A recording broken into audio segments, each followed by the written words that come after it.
Hey everyone, this is NorvellCentral coming back at you with another YouTube video. And this time I'm actually going to be talking about the preseason type of analysis that we have throughout Florida State's schedule of the 2022 season. And the first game on the season is against Duquesne. It is not Duquesne. It is not any of these other pronunciations that people keep talking about. It is Duquesne.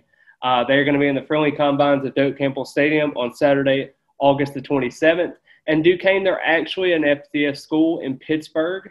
And during the 2021 season, they actually went 7-4, surprisingly. They had a 5-2 record in the Northeast Conference, and they also went 1-1 against FBS opponents. They lost to TCU by a score of 45-3, but they also beat Ohio by a score of 28-26. But the Bobcats of Ohio, they finished with a 3-9 record last season, and their only wins come from Akron, Miami, Ohio, and Eastern Michigan by a 9-point margin of victory last season. So very confusing with that one, but they were not a very good team. It's not really something to hang your hat on, but Duquesne was actually led by their sophomore quarterback, Darius Parentes, who completed 139 of 232 of his passes for 1,620 yards to go along with 17 touchdowns and 7 interceptions. Parentes, he only completed about 59% of his passes, and mostly he really liked to get the football out of his hands quickly with the short game, and his longest pass of the season was only 43 yards, so it wasn't really anything that was special. He only had 25 carries for 39 yards, and he wasn't really utilized much as a runner except for in the red zone where he had 11 touchdowns, so that is something Florida State is going to have to worry about in that game. But Duquesne, they do return their rusher from a season ago where he had 137 carries for 703 yards and Billy Lucas, and he also had 6 touchdowns. So that is something that's really good, but unfortunately they're going to be without their second leading rusher in Garrett Owens, who had 130 carries for 627 yards and also 5 touchdowns. And fortunately for Florida State secondary, Duquesne, they're going to be without their leading wide receiver in Cyrus Holder, who had 37 receptions last year for 629 yards and 8 touchdowns. Their second best receiver is not going to be on the team next year as well in Davey Henderson, who had 22 receptions for 266 yards and 5 touchdowns. And their best receiver, Kyron Glenn, he's only had 27 receptions for 252 yards and a touchdown. So really, the wide receiver that I would really monitor in this whole situation is probably Nick Leopold. No one from really that roster really stands out reception-wise, but he is a freshman they really like. He converted over from defensive back to wide receiver, so that is somebody that you can watch out for there.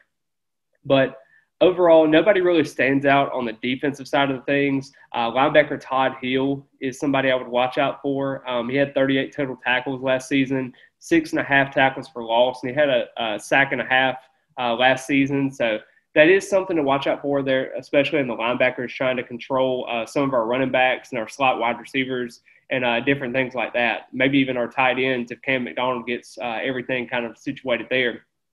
But I understand the hesitancy of playing these FCS schools because Florida State did lose to Jacksonville State last season by a score of 20-17. But the truth of the matter was, the Seminoles were 26-0 against FCS opponents in their history before that defeat. And the football team, they're going to be motivated to not have that happen again because, that was, a 5-7 season last season. You weren't bowl eligible. And Vegas, they're probably going to have this week 0 contest against Duquesne somewhere in the ballpark of 30 to 33 points or so. I think it's going to be 4 to 5 possessions. And Florida State's going to be looking to start 1-0 for the first time since 2016. I never thought I would say that when they defeated Ole Miss in Orlando by a score of 45-34. But just really, I think this is going to be relatively easy for Florida State going forward. This should be an opportunity where a lot of young freshmen get to be in the game, kind of like Omar Graham Jr., even at A.J. Duffy, he might be able to get some snaps here and there. Rodney Hill at running back. There's going to be some bright spots that you're going to see and be able to get some of those freshmen in, especially with the four-game redshirt rule there. And I think Florida State, I could see them winning a close, kind of game to the spread. I could even see it being 51-10. But just overall, I think it's going to be a really good opportunity for Florida State to continue to build, to get that confidence going into that big week 1 neutral site showdown in New Orleans. against LSU, and I think that's going to be a big confidence boost that they're going to need going into that game. You got to stay healthy through it, so you can't have taken unnecessary shots in this game, and you have to make sure that Duquesne is not going to get any early momentum going and something weird happen at the end where it's a little bit closer than expected. But just overall, I think that Florida State is going to do a good job here. I don't really think Florida State has much to worry about, but I will say that Duquesne's quarterback in Parentes, I think, is going to be a viable weapon, especially in the passing game, that you have to kind of monitor. But with him not having many receivers and his leading rusher is still there, maybe they might rely more on the run game. And this is going to be a test for Florida State's defensive line, especially with losing Jermaine Johnson and Keir Thomas. I think they're going to try to get off on the right foot, get a couple of sacks, 3 or 4 sacks at least, and then you try to figure out what you got for the next game against LSU.